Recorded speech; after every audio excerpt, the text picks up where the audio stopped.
Déjà, dans l'économie actuelle, l'instrument du témoignage est appelé à la dignité du pouvoir, à l'exercice du gouvernement et de l'autorité.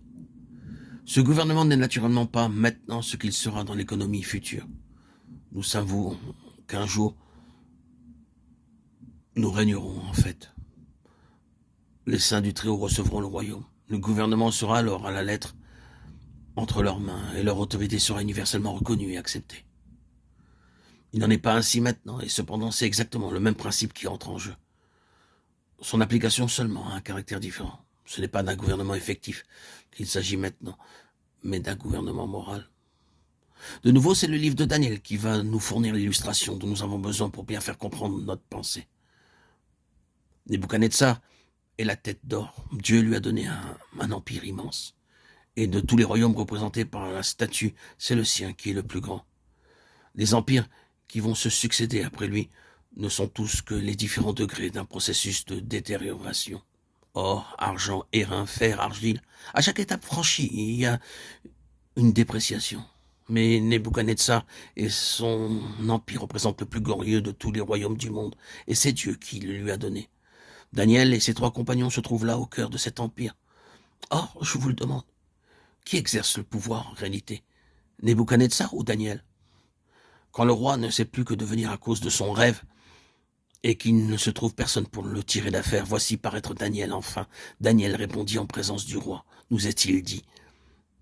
Pourquoi put-il répondre alors que tous les autres avaient dû fermer la bouche? Parce qu'il s'était tenu d'abord en présence du roi des rois.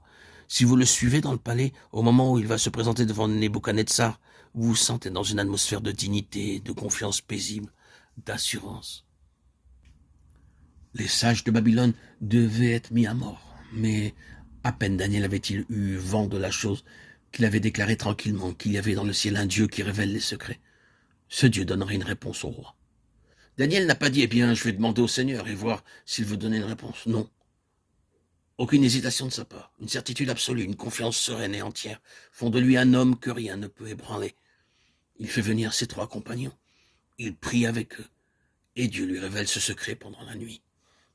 Daniel répondit en présence du roi. Il y a là une autorité morale, un ascendant auquel il est impossible de se soustraire. Moralement, le gouvernement entre ses mains. À plusieurs reprises au cours du récit, la situation prend une tournure telle qu'elle a en quelque sorte à sa discrétion les hommes et les choses.